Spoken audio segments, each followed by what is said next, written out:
प्यारे भक्तों, क्या आपको संतान प्राप्ति में कोई बाधा आ रही है? क्या आप चाहते हैं कि आपका पुत्र एक तेजस्वी और स्वस्थ संतान हो? क्या आपके संतान जन्म के बाद बार बार स्वास्थ्य समस्याएं हो रही हैं? तो आपको शनि महाराज का इस मंत्र का जाप अवश्य करना चाहिए, क्योंकि यह मंत्र बहुत ही शक्तिशाली और अचूक मंत्र है।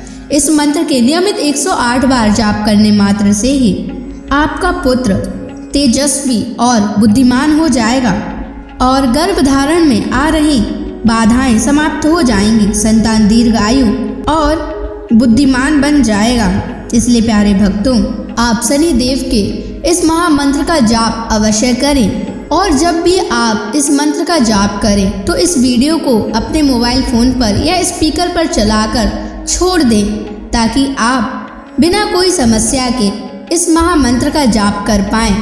यह मंत्र बहुत ही शक्तिशाली और प्रभावशाली मंत्र है।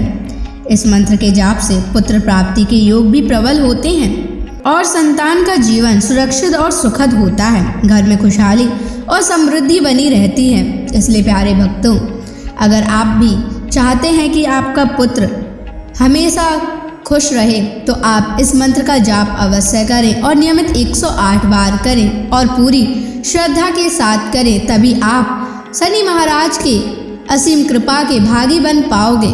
और अगर आप शनि देव का आशीर्वाद प्राप्त करना चाहते हैं तो इस वीडियो को लाइक और चैनल को सब्सक्राइब जरूर कर दीजिए और कमेंट बॉक्स में जय शनि महाराज अवश्य लिख दीजिए। तो चलिए भक्तों, मंत्र का जाप करना प्रारंभ करते हैं।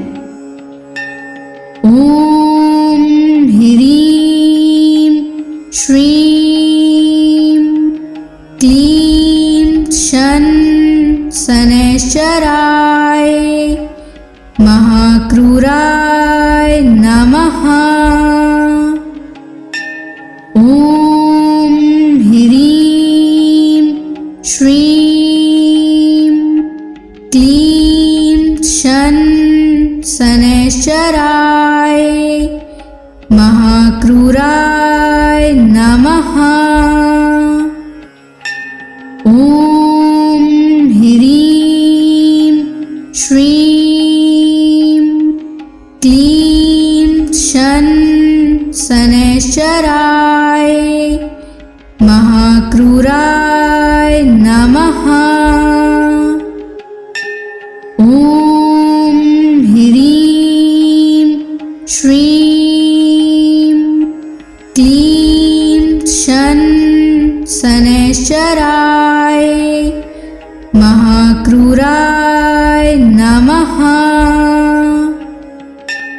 ओम ह्रीं श्रीं क्लीं शन शनैश्चराय महाक्रूराय नमः। ओम ह्रीं श्रीं क्लीं शन शनैश्चराय महाक्रूराय नमः। ओम ह्रीं श्रीं क्लीं शन शनैश्चराय महाक्रूराय नमः। ओम ह्रीं श्रीं क्लीं शन शनैश्चराय महाक्रूराय नमः। ओम ह्रीं श्रीं क्लीं शन शनैश्चराय महाक्रूराय नमः। ओम ह्रीं श्रीं क्लीं शन शनैश्चराय महाक्रूराय नमः। ओम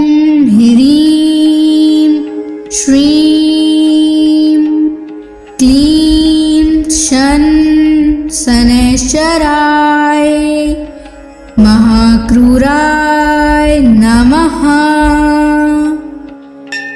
ॐ ह्रीं श्रीं क्लीं शनैश्चराय महाक्रूराय नमः। ॐ ह्रीं श्रीं क्लीं शनैश्चराय महाक्रूराय नमः। ॐ ह्रीं श्रीं क्लीं शनैश्चराय महाक्रूराय नमः। ॐ ह्रीं श्रीं क्लीं शनैश्चराय महाक्रूराय नमः। ॐ ह्रीं श्रीं क्लीं शनैश्चराय महाक्रूराय नमः। ॐ ह्रीं श्रीं क्लीं शनैश्चराय महाक्रूराय नमः। ॐ ह्रीं श्रीं क्लीं शनैश्चराय महाक्रूराय नमः। ॐ ह्रीं श्रीं क्लीं शनैश्चराय महाक्रूराय नमः। ॐ ह्रीं श्रीं क्लीं शनैश्चराय महाक्रूराय नमः। ॐ ह्रीं श्रीं क्लीं शनैश्चराय महाक्रूराय नमः। ॐ ह्रीं श्रीं क्लीं शनैश्चराय महाक्रूराय नमः। ॐ ह्रीं श्रीं क्लीं शनैश्चराय महाक्रूराय नमः। ॐ ह्रीं श्रीं क्लीं शनैश्चराय महाक्रूराय नमः। ॐ ह्रीं श्रीं क्लीं शनैश्चराय महाक्रूराय नमः। ॐ ह्रीं श्रीं क्लीं शनैश्चराय महाक्रूराय नमः। ॐ ह्रीं श्रीं क्लीं शनैश्चराय महाक्रूराय नमः। ॐ ह्रीं श्रीं क्लीं शन शनैश्चराय महाक्रूराय नमः। ॐ ह्रीं श्रीं क्लीं शन शनैश्चराय महाक्रूराय नमः। ॐ ह्रीं श्रीं क्लीं शन शनैश्चराय महाक्रूराय नमः।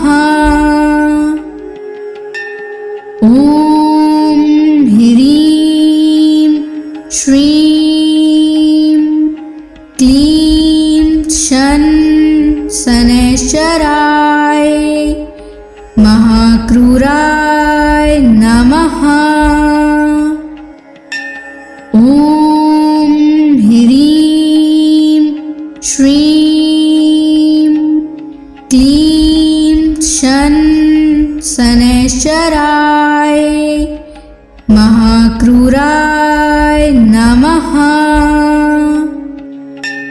ॐ ह्रीं श्रीं क्लीं शन शनैश्चराय महाक्रूराय नमः।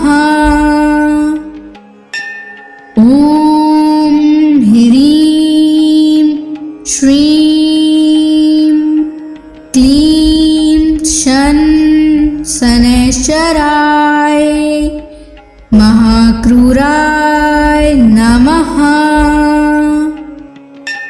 ॐ ह्रीं श्रीं क्लीं शन शनैश्चराय महाक्रूराय नमः। ॐ ह्रीं श्रीं क्लीं शन शनैश्चराय महाक्रूराय नमः। ॐ ह्रीं श्रीं क्लीं शन शनैश्चराय महाक्रूराय नमः। ॐ ह्रीं श्रीं क्लीं शन शनैश्चराय महाक्रूराय नमः। ॐ ह्रीं श्रीं क्लीं शन शनैश्चराय महाक्रूराय नमः। ॐ ह्रीं श्रीं क्लीं शन शनैश्चराय महाक्रूराय नमः। ॐ ह्रीं श्रीं क्लीं शन शनैश्चराय महाक्रूराय नमः। ॐ ह्रीं श्रीं क्लीं शन शनैश्चराय महाक्रूराय नमः। ॐ ह्रीं श्रीं क्लीं शन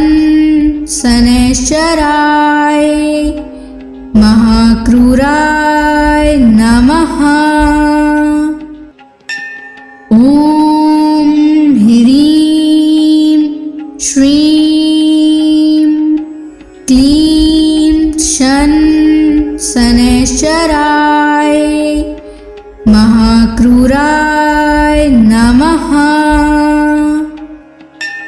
ॐ ह्रीं श्रीं क्लीं शन शनैश्चराय महाक्रूराय नमः। ॐ ह्रीं श्रीं क्लीं शन शनैश्चराय महाक्रूराय नमः। ॐ ह्रीं श्रीं क्लीं शन शनैश्चराय महाक्रूराय नमः। ॐ ह्रीं श्रीं क्लीं शन शनैश्चराय महाक्रूराय नमः। ॐ ह्रीं श्रीं क्लीं शन शनैश्चराय महाक्रूराय नमः। ॐ ह्रीं श्रीं क्लीं शन शनैश्चराय महाक्रूराय नमः। ॐ ह्रीं श्रीं क्लीं शन शनैश्चराय महाक्रूराय नमः। ॐ ह्रीं श्रीं क्लीं शन शनैश्चराय महाक्रूराय नमः।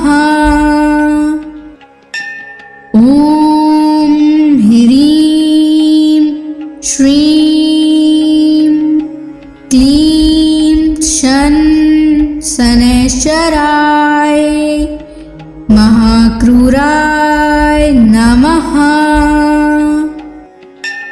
ॐ ह्रीं श्रीं क्लीं शन शनैश्चराय महाक्रूराय नमः। ॐ ह्रीं श्रीं क्लीं शन शनैश्चराय महाक्रूराय नमः। ॐ ह्रीं श्रीं क्लीं शन शनैश्चराय महाक्रूराय नमः। ॐ ह्रीं श्रीं क्लीं शन शनैश्चराय महाक्रूराय नमः। ॐ ह्रीं श्रीं क्लीं शन शनैश्चराय महाक्रूराय नमः। ॐ ह्रीं श्रीं क्लीं शन शनैश्चराय महाक्रूराय नमः। ॐ ह्रीं श्रीं क्लीं शन शनैश्चराय महाक्रूराय नमः। ॐ ह्रीं श्रीं क्लीं शन शनैश्चराय महाक्रूराय नमः। ॐ ह्रीं श्रीं क्लीं शन शनैश्चराय महाक्रूराय नमः। ॐ ह्रीं श्रीं क्लीं शन शनैश्चराय महाक्रूराय नमः। ॐ ह्रीं श्रीं क्लीं शन शनैश्चराय महाक्रूराय नमः। ॐ ह्रीं श्रीं क्लीं शन शनैश्चराय महाक्रूराय नमः। ॐ ह्रीं श्रीं क्लीं शन शनैश्चराय महाक्रूराय नमः। ॐ ह्रीं श्रीं क्लीं शन शनैश्चराय महाक्रूराय नमः। ॐ ह्रीं श्रीं क्लीं शन शनैश्चराय महाक्रूराय नमः। ॐ ह्रीं श्रीं क्लीं शन शनैश्चराय महाक्रूराय नमः। ॐ ह्रीं श्रीं क्लीं शन शनैश्चराय महाक्रूराय नमः। ॐ ह्रीं श्रीं क्लीं शन शनैश्चराय महाक्रूराय नमः। ॐ ह्रीं श्रीं क्लीं शन शनैश्चराय महाक्रूराय नमः। ॐ ह्रीं श्रीं क्लीं शन शनैश्चराय महाक्रूराय नमः। ॐ ह्रीं श्रीं क्लीं शन शनैश्चराय महाक्रूराय नमः। ॐ ह्रीं श्रीं क्लीं शन शनैश्चराय महाक्रूराय नमः। ॐ ह्रीं श्रीं क्लीं शन शनैश्चराय महाक्रूराय नमः। ॐ ह्रीं श्रीं क्लीं शन शनैश्चराय महाक्रूराय नमः। ॐ ह्रीं श्रीं क्लीं शन शनैश्चराय महाक्रूराय नमः। ॐ ह्रीं श्रीं क्लीं शन शनैश्चराय महाक्रूराय नमः। ॐ ह्रीं श्रीं क्लीं शन शनैश्चराय महाक्रूराय नमः। ॐ ह्रीं श्रीं क्लीं शन शनैश्चराय महाक्रूराय नमः।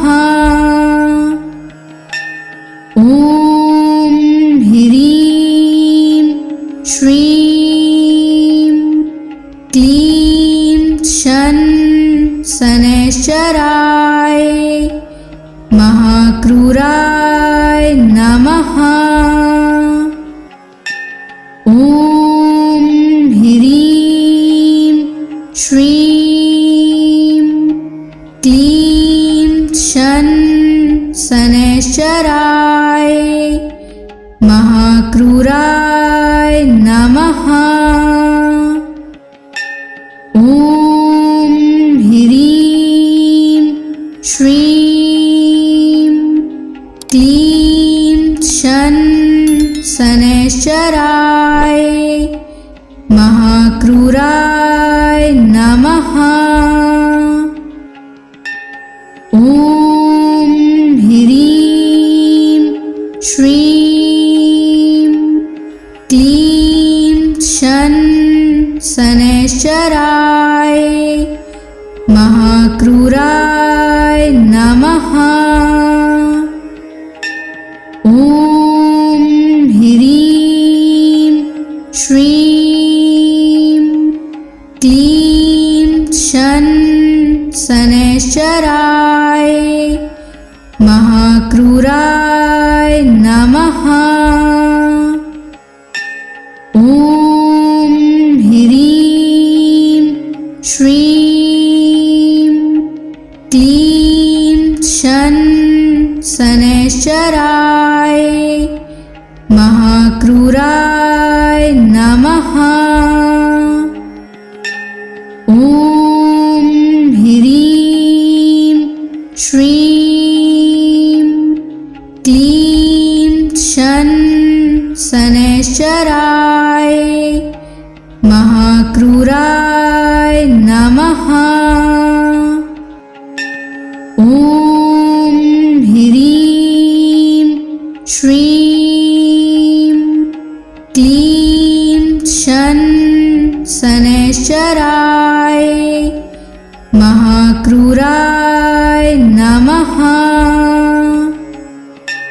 ॐ ह्रीं श्रीं क्लीं शन शनैश्चराय महाक्रूराय नमः।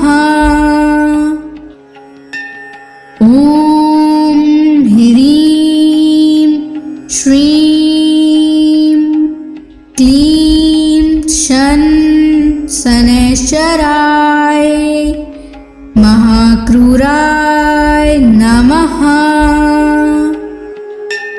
ॐ ह्रीं श्रीं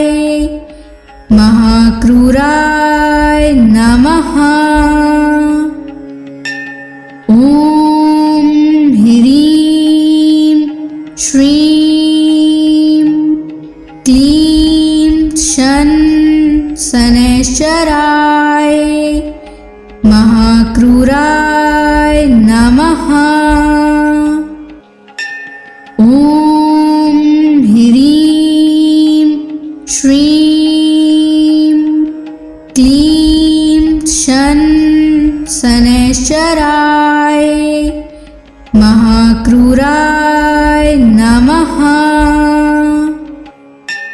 ॐ ह्रीं श्रीं क्लीं शन शनैश्चराय महाक्रूराय नमः। ॐ ह्रीं श्रीं क्लीं शन शनैश्चराय महाक्रूराय नमः। ॐ ह्रीं श्रीं क्लीं शन शनैश्चराय महाक्रूराय नमः। ॐ ह्रीं श्रीं क्लीं शन शनैश्चराय महाक्रूराय नमः। ॐ ह्रीं श्रीं क्लीं शन शनैश्चराय महाक्रूराय नमः। ॐ ह्रीं श्रीं क्लीं शन शनैश्चराय महाक्रूराय नमः। ॐ ह्रीं श्रीं क्लीं शन शनैश्चराय महाक्रूराय नमः। ॐ ह्रीं श्रीं क्लीं शन शनैश्चराय महाक्रूराय नमः। ॐ ह्रीं श्रीं क्लीं शन शनैश्चराय महाक्रूराय नमः।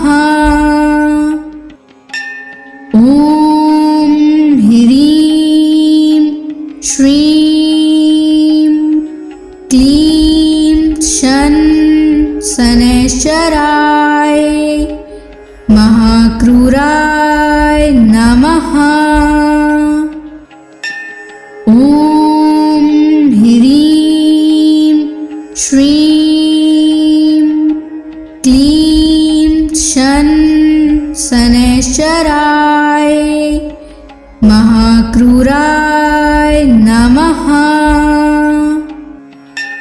ॐ ह्रीं श्रीं क्लीं शन शनैश्चराय महाक्रूराय नमः।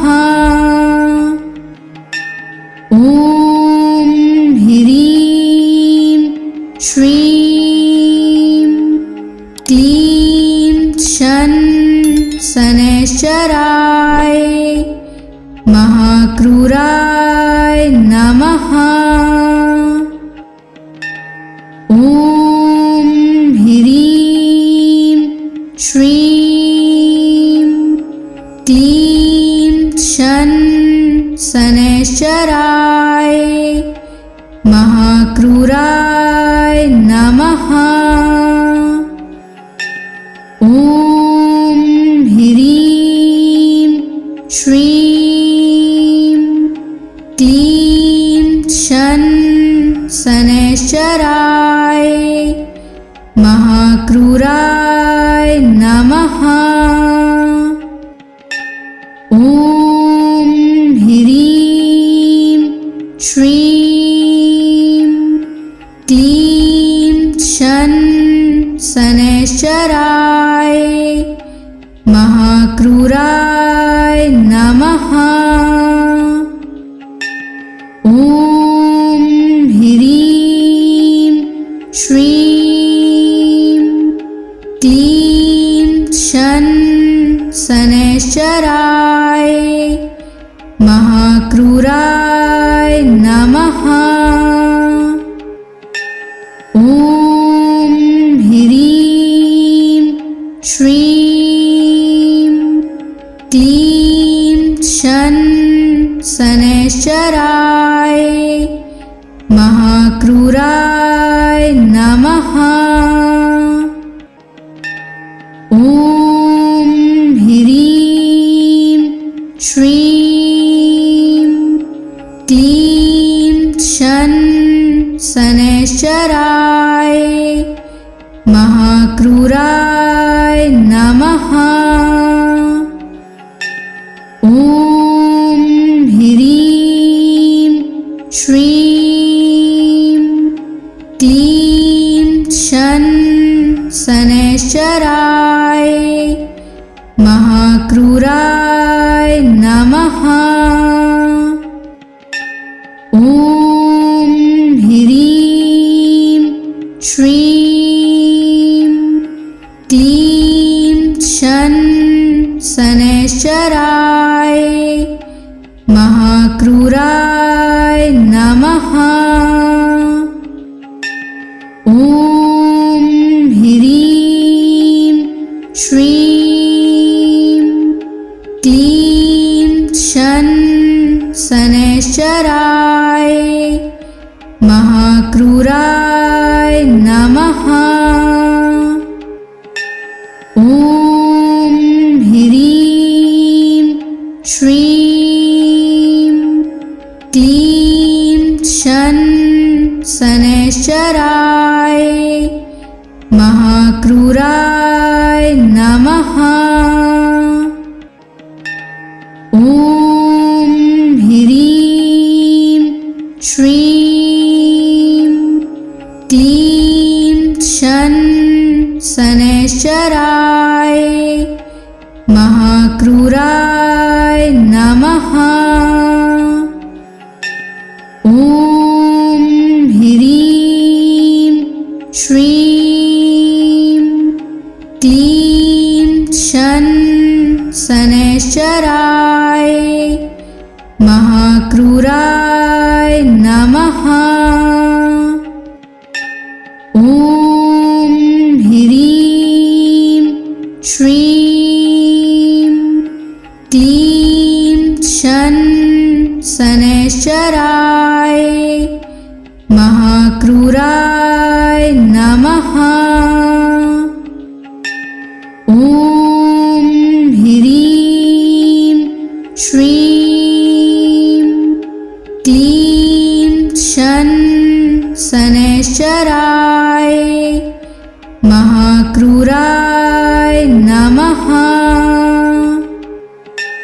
ॐ ह्रीं श्रीं क्लीं शन शनैश्चराय महाक्रूराय नमः। ॐ ह्रीं श्रीं क्लीं शन शनैश्चराय महाक्रूराय नमः। ॐ ह्रीं श्रीं क्लीं शन शनैश्चराय महाक्रूराय नमः। ॐ ह्रीं श्रीं क्लीं शन शनैश्चराय महाक्रूराय नमः। ॐ ह्रीं श्रीं क्लीं शन शनैश्चराय महाक्रूराय नमः। ॐ ह्रीं श्रीं क्लीं शन शनैश्चराय महाक्रूराय नमः। ॐ ह्रीं श्रीं क्लीं शन शनैश्चराय महाक्रूराय नमः। ॐ ह्रीं श्रीं क्लीं शन शनैश्चराय महाक्रूराय नमः। ॐ ह्रीं श्रीं क्लीं शन शनैश्चराय महाक्रूराय नमः। ॐ ह्रीं श्रीं क्लीं शन शनैश्चराय महाक्रूराय नमः। ॐ ह्रीं श्रीं क्लीं शन शनैश्चराय महाक्रूराय नमः। ॐ ह्रीं श्रीं क्लीं शन शनैश्चराय महाक्रूराय नमः।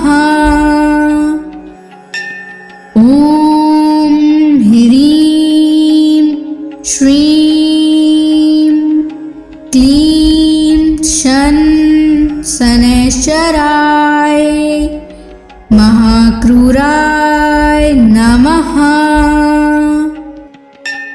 ॐ ह्रीं श्रीं क्लीं शन शनैश्चराय महाक्रूराय नमः।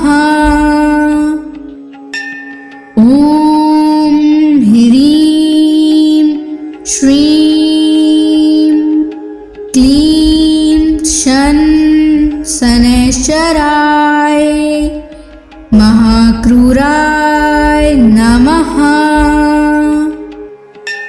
ॐ ह्रीं श्रीं क्लीं शन शनैश्चराय महाक्रूराय नमः। ॐ ह्रीं श्रीं क्लीं शन शनैश्चराय महाक्रूराय नमः। ॐ ह्रीं श्रीं क्लीं शन शनैश्चराय महाक्रूराय नमः। ॐ ह्रीं श्रीं क्लीं शन शनैश्चराय महाक्रूराय नमः। ॐ ह्रीं श्रीं क्लीं शन शनैश्चराय महाक्रूराय नमः। ॐ ह्रीं श्रीं क्लीं शनैश्चराय महाक्रूराय नमः। ॐ ह्रीं श्रीं क्लीं शनैश्चराय